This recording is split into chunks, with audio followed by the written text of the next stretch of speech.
On vous souhaite la bienvenue à ericlatour.com. Dans quelques instants, on dresse le bilan de l'état de l'immobilier dans le Haut-Richelieu avec l'augmentation récente des taux d'intérêt. Mais d'abord, parlons de tourisme en Montérégie.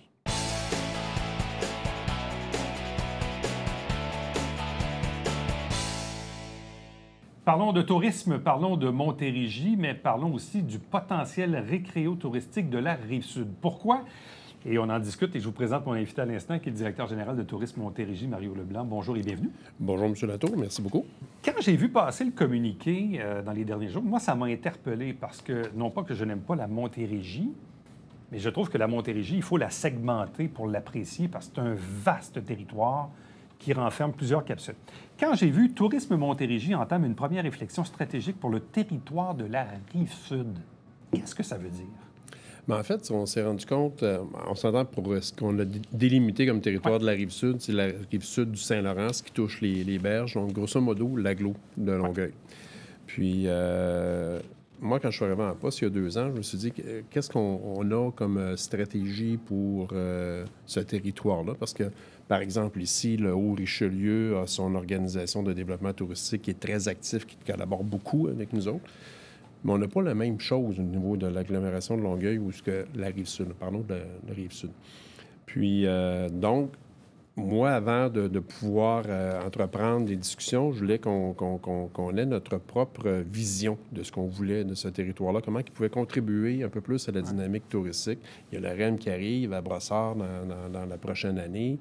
Il y a quand même un bon potentiel.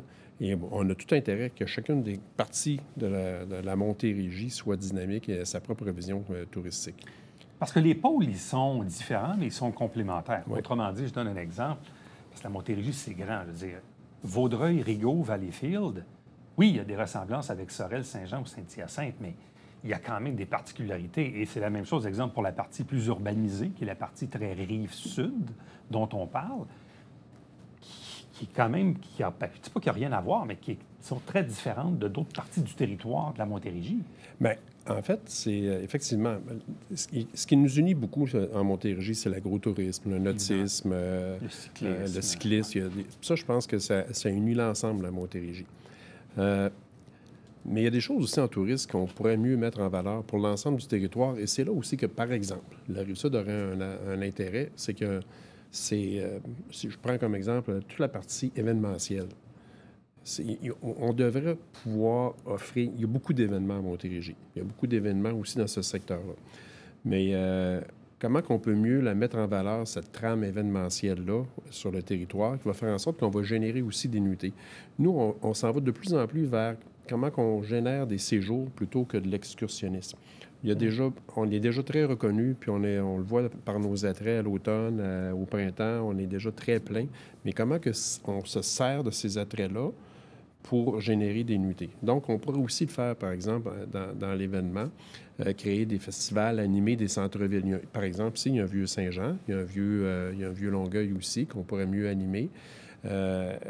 Donc, et nous, on peut jouer un rôle là-dedans. On peut jouer un rôle en supportant, on peut jouer un rôle en faisant la promotion aussi de ces événements-là. Là, c'est un exemple que je donne. Je ne vais pas donner les conclusions avant d'avoir fait la réflexion, mais c'est quand même des questions qu'on se pose.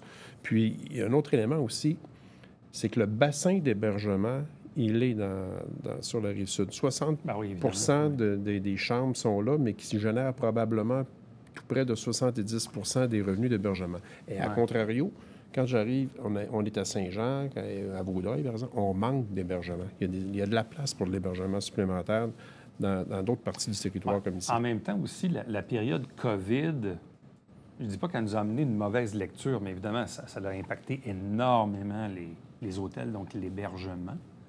Sur une certaine période, vous allez me dire, probablement ceux qui ont le plus souffert avec la restauration durant ces années COVID. Là, on revient un peu plus à la normale, mais quand on regarde sur le territoire, je ne peux pas m'empêcher, quand je passe à Brossard, puis je regarde les hôtels au 10-30, ou même sur le bord de la 20 avec l'hôtel Mortagne à Boucherville. C'est 2 exemples que je donne, mais il y a quand même une offre en hébergement qui est quand même importante. Il y a une offre en hébergement qui est importante, puis je vous dirais qu'il y a encore des projets d'hébergement. Puis selon nous, ça c'est une autre étude aussi qu'on est en train de réaliser, selon nous, il y a on pourra venir s'en parler quand on aura les conclusions. Ouais. Il y a du potentiel pour ajouter de l'hébergement. Actuellement, il y a des parties du territoire qui nous appellent, qui nous disent on a un enjeu, on reçoit des congrès, mais on est obligé de les envoyer coucher ailleurs parce qu'on manque de place. Et ça, c'est... Et cette année, là, des revenus d'hébergement, malgré les 3 mois pourris, entre guillemets, qu'on a eu janvier, février, mars, là, on s'enligne pour avoir les mêmes revenus d'hébergement qu'on avait avant la pandémie, une année record. C'est que si on avait un vrai 12 mois, on aurait vraiment... on aurait dépassé amplement. Mais est-ce que je me trompe ou il y a aussi, durant cette pandémie, il y a des hôtels qui se sont tournés temporairement avec l'aide du CIS de la Montérégie, à héberger parfois des itinérants, à héberger, même dans le cas du gouvernement fédéral, des immigrants qui arrivent en territoire et là, temporairement, on les loge dans les hôtels. Donc, il y en a qui ont quand même réussi à maintenir un peu leurs opérations de par ces arrivées-là, disons, de clientèle inhabituelle. Oui, je pense pas que ça a été très important dans le chiffre d'affaires. En fait, c'était pas très réparti dans plusieurs. Certains avaient réussi à avoir les contrats. Ce qui a beaucoup aidé les hôtels, c'est les programmes d'aide financière. Sans les programmes d'aide financière, c'est vraiment la clé. C'est ça que la subvention salariale et l'ensemble des programmes. L'enjeu actuel, c'est la main-d'œuvre. Il s'est perdu beaucoup de main-d'œuvre. Parce que malgré qu'on a des revenus d'hébergement très importants cette année, on s'enligne pour avoir une excellente année, il reste quand même que le taux d'occupation est encore plus bas que 2019. On est à peu près à 4-5 de le rattraper. C'est que les prix ont augmenté, mais parfois, les hôteliers sont obligés de fermer des étages parce qu'il manque de personnel. De quelle façon est vue ou perçue cette réflexion sur le potentiel récréo-touristique de la Rive-Sud de la part de la mairesse Fournier à Longueuil, de l'agglomération ou de la Chambre de commerce de la Rive-Sud? Bref, quelle est la perception que les gens impliqués dans l'agglo de Longueuil voient d'un bon œil cette réflexion? Bien, demain, je rencontre justement la Chambre de commerce de la Rive-Sud. Je vais en savoir un peu plus de leur côté, mais au niveau des élus, on les a rencontrés, puis c'est très bien reçu. Et en fait, ce qu'on se rend compte, c'est que je pense que certaines villes découvrent ce qu'on peut faire aussi pour contribuer à leur développement. Parce qu'il y a une affaire qu'il ne faut pas oublier. Quand on travaille pour l'industrie touristique, on travaille aussi pour le bien-être du citoyen. Ce qu'on a besoin comme loisir, une piste cyclable, de festival, un spectacle, c'est intéressant pour le tourisme. Mais ce qui va faire vivre à la base, c'est la clientèle locale. Fait que nous, on contribue aussi à la dynamisation du milieu. C'est important. Bon, prenons un exemple, pas plus tard qu'en fin de semaine, derrière nous, il y avait 40 000 personnes qui ont défilé à Mont-Vieux-Saint-Jean la nuit, et je suis convaincu que dans les 40 000, ce n'était pas uniquement des citoyens de Saint-Jean. Tout à fait. Donc, c'est la preuve qu'ici, en Montérégie, on peut attirer une clientèle extérieure au territoire. C'est certain qu'on peut le faire, et c'est quand je découvre, là, comme je disais tantôt, ça fait 2 ans, mais j'ai fait un bon 2 ans dans le premier, en pandémie où on n'avait pas d'événements, ou presque pas. Mais je les découvre de plus en plus, ces événements-là, puis je me dis, on n'en tire pas tout le bénéfice qu'on devrait en tourisme parce que il y a quelque chose d'intéressant, de différent, puis c'est un territoire, somme toute, assez méconnu. Tout à fait. Il y a un autre truc aussi dont je voulais qu'on discute, c'est le nouveau positionnement pour le tourisme d'affaires en Montérégie, qu'on appelle Destination Affaires rêvées. Il faut voir un peu comment c'est écrit pour le Affaires rêvées. Mais d'où vient cette idée de changer le positionnement sur le tourisme d'affaires?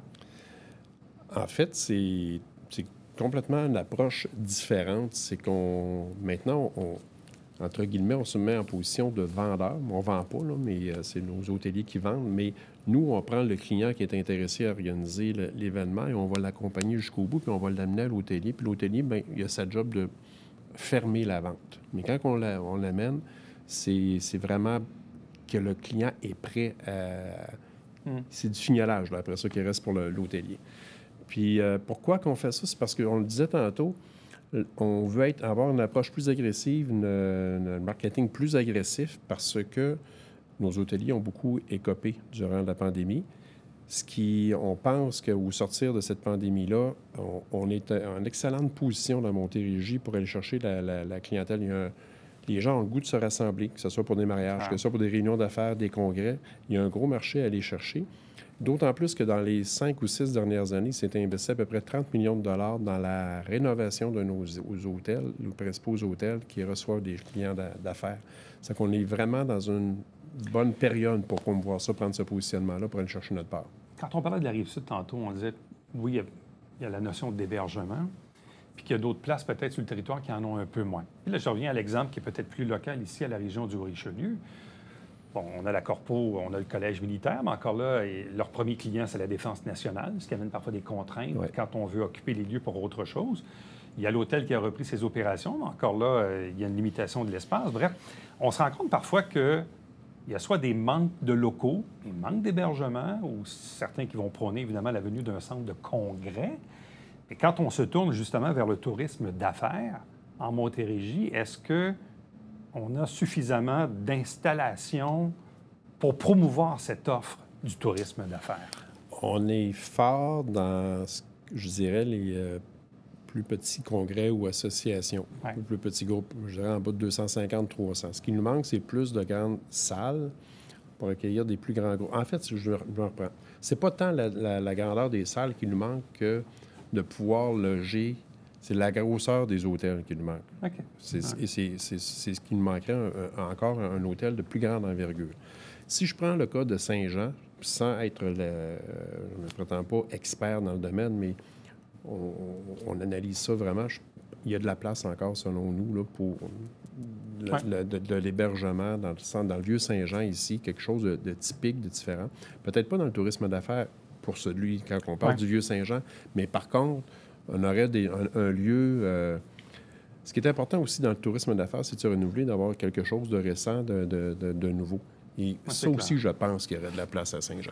D'ailleurs, je me rappelle parce qu'avant le début des travaux dans le Vieux-Saint-Jean, en 2015-16, on disait « Ah, il y a un terrain vacant à côté de l'ancienne station-service. Il y a le terrain vacant à côté, ici, en arrière de nous, qui pourrait potentiellement accueillir un hôtel. » Mais là, évidemment, ce n'était pas propice parce que les travaux n'étaient pas terminés.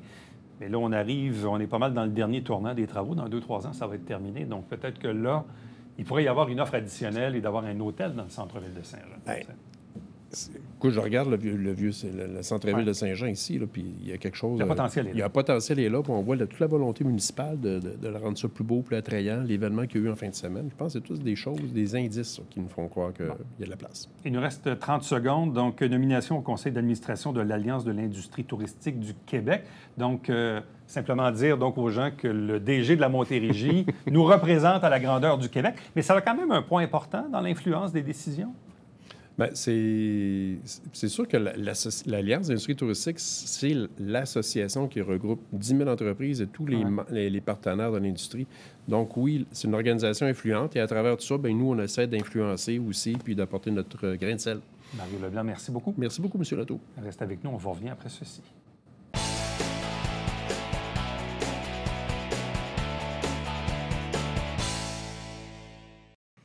Salut, ici Alexandre Baudouin. Et François Trépanier. François, cette semaine à Sport Express, on fait un tir de 3 points? Absolument, avec Bernard Tanguay Jr. qui vient nous parler de sa grande passion, le basketball. Tu sais que je suis allé au pensionnat avec lui? Ben oui. Hein? Manquez pas ça.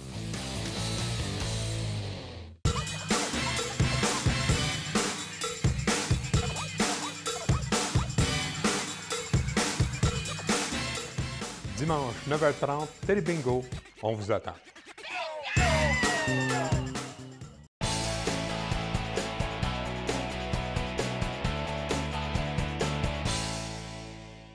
Vous savez, dans les sujets de discussion qu'on peut avoir le soir, la fin de semaine avec des amis, le sujet de l'immobilier revient souvent parce qu'il se dit beaucoup de choses. Il y a eu ces dernières années une effervescence quand même assez incroyable. Et là, on voit que ça change un peu.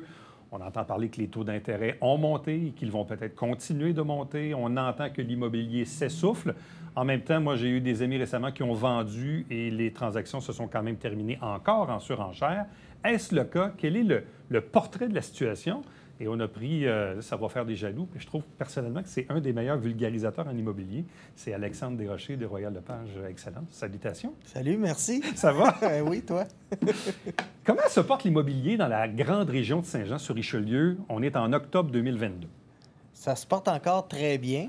Ce qu'il faut comprendre, c'est qu'on est dans un entre-deux présentement. Tu en as parlé en préambule, les taux d'intérêt ont monté, vont peut-être remonter encore.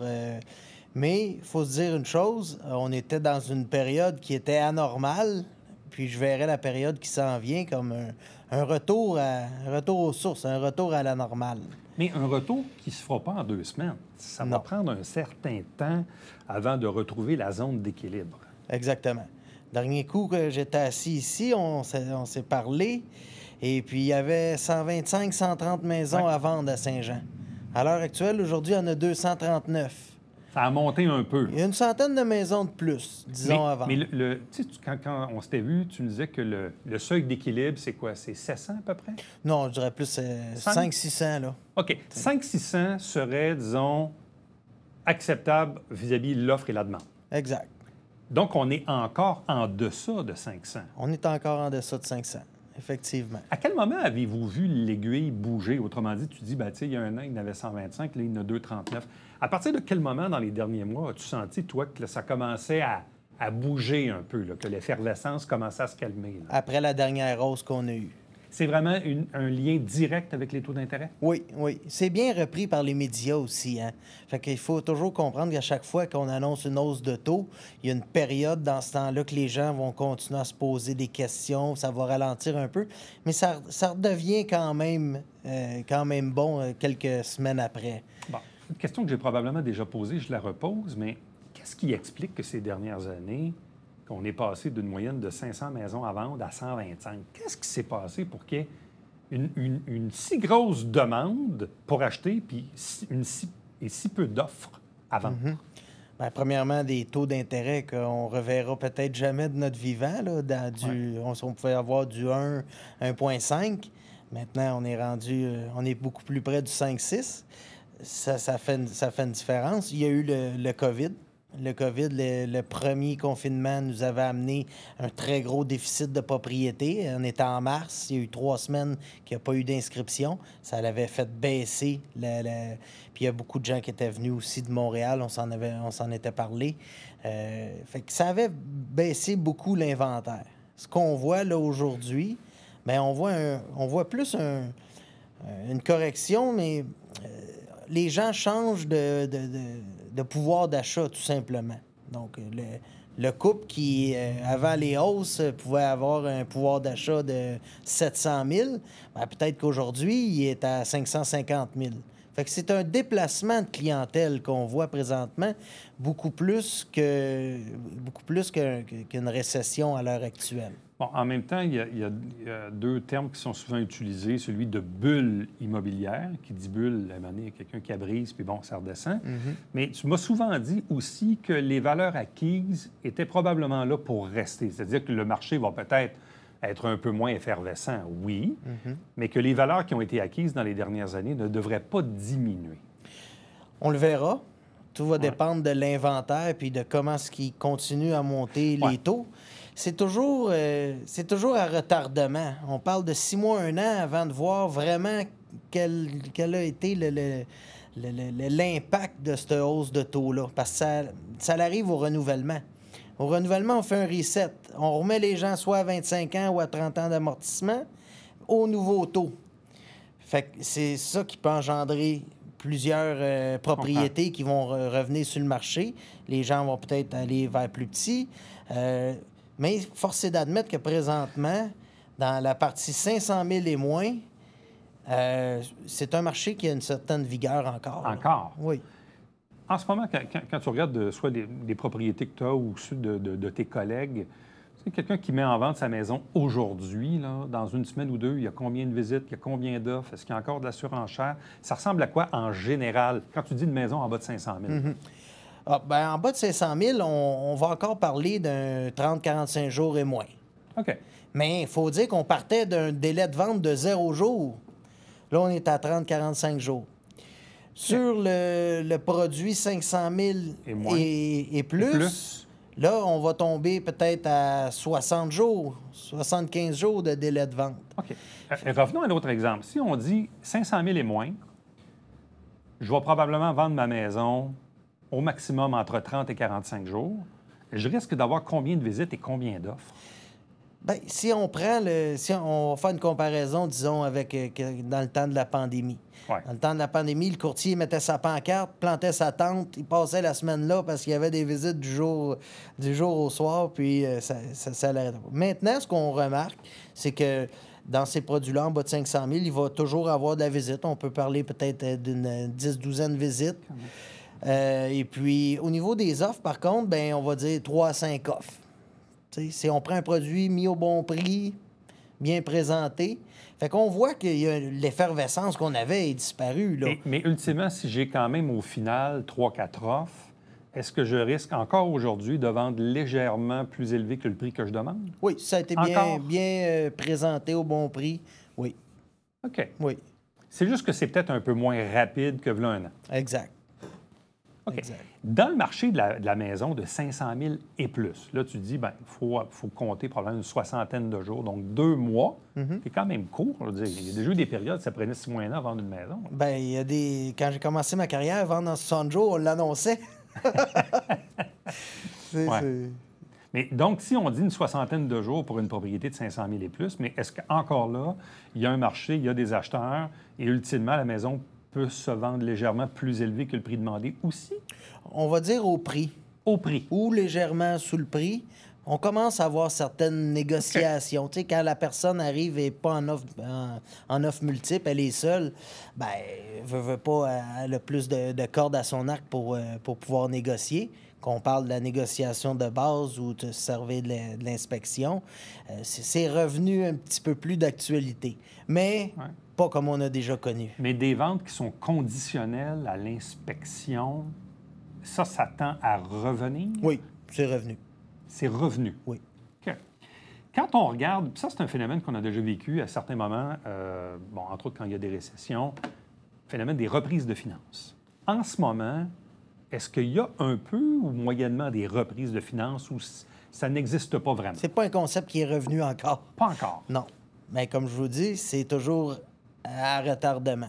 Si je parle aux gens qui sont dans les banques présentement, il y a beaucoup de clients qui reviennent en banque, essayent de voir qu'est-ce qu'ils peuvent faire parce qu'ils prévoient qu'ils vont arriver à échéance puis ils veulent voir qu'est-ce qui va leur arriver.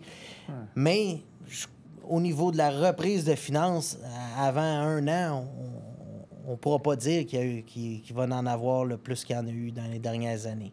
OK.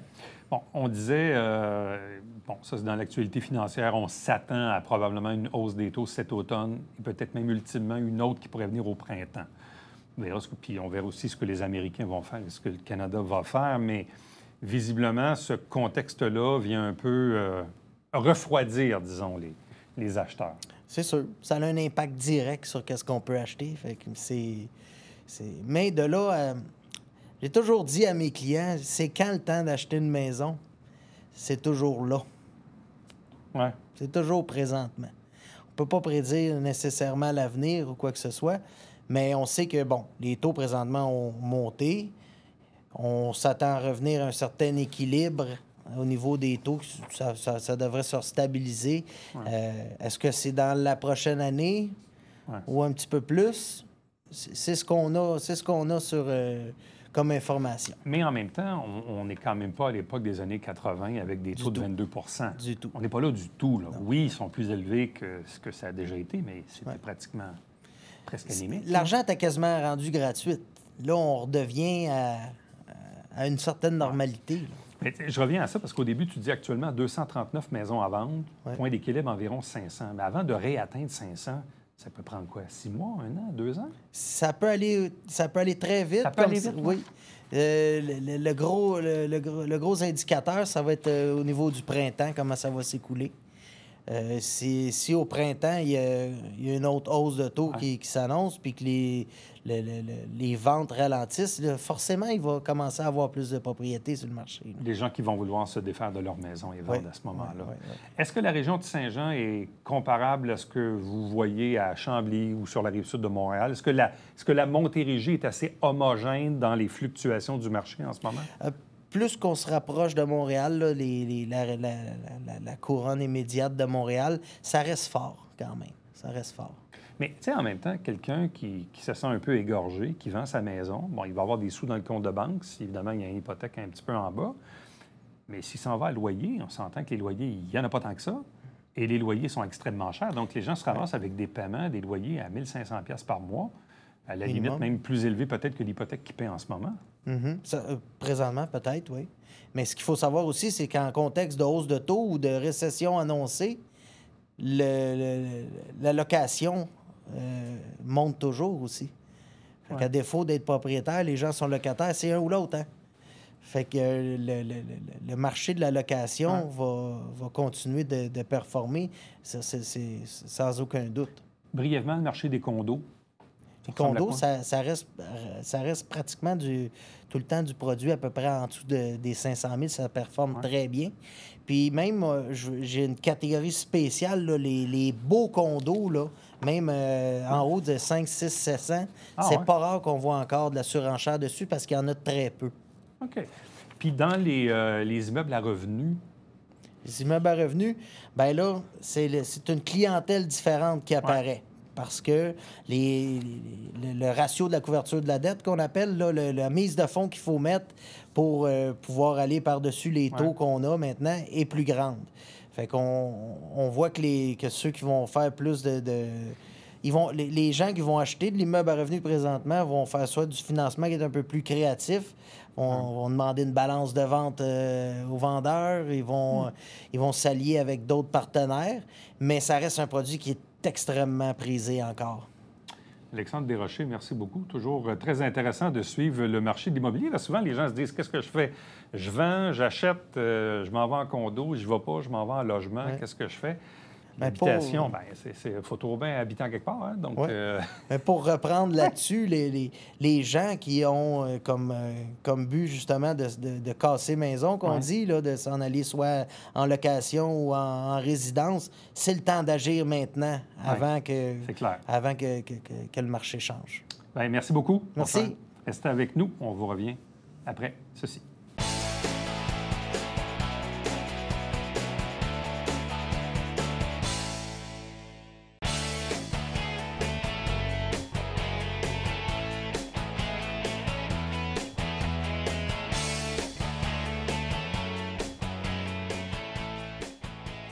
Les œuvres de Jacinthe Brault et Jean-Sébastien Ouellette sont sur les murs du domaine Trinity. Donc, allez faire un tour du côté d'Iberville et c'est en vigueur jusqu'au 2 janvier 2023. Allez faire un tour également sur maculture.ca, parfois pour avoir plus de détails sur la programmation du domaine Trinity. À demain. Bye-bye.